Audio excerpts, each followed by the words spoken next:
Na verdade, ele não possuía nenhuma culpa em si mesmo que exigisse a penalidade da morte. Sendo assim, o instrumento que a morte usa para o ferir torna-se o instrumento de sua própria derrota. O palco do Calvário, escolhido por Satanás e pela morte para ser o palco da vergonha, da ignomínia e da dor, é o mesmo palco que Deus usa para ser o altar da redenção, do pódio da vitória e do triunfo e o estandarte da sua conquista.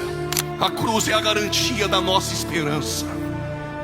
A morte e a ressurreição de Cristo atestam uma verdade entre nós essa noite.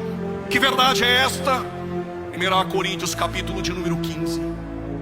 Se Ele não ressuscitou, é vã a nossa fé.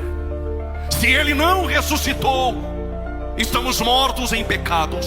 Se não houvesse Cristo ressuscitado, não haveria AGO. Se Cristo não tivesse ressuscitado, pega a tua Bíblia, a tua apostila, deixa no banco, vai para casa procurar alguma coisa para fazer na vida, porque isso aqui perdeu sentido. Mas Paulo diz: como Ele ressuscitou, com Ele nós também viveremos. E se Jesus ressuscitou, nós não somos, diz Paulo, como os demais que não têm esperança, porque a morte para o ateu é o fim, a morte para o ímpio é o fim, e para os crentes essa noite é o passaporte para a vitória. Alguém levantou a mão, eu vou repetir: a morte é o passaporte para a vitória. A morte é o veículo que Deus usa para nos levar mais próximo do nosso Senhor. A morte não é o fim, a morte é um meio. A morte não é uma parede, a morte é uma porta que nos leva à eternidade.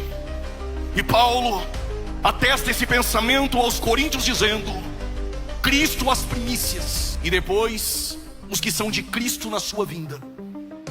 Cristo é o primogênito dentre os mortos. E o que é ser o primogênito dentre os mortos? Alguém poderia essa noite ousar a dizer: como poderia ele ser o primeiro a ressuscitar, se antes dele houve outras ressurreições, como a filha de Jairo, o filho da viúva de Naim e a própria ressurreição de Lázaro? Mas todos estes ressuscitaram, mas morreram novamente. Estou pregando essa noite sobre aquele que ressuscitou para nunca mais morrer. Repito, ressuscitou para nunca mais morrer. Mas em Pátimos, João recebe uma visita. E quando João olha para ver quem era aquele,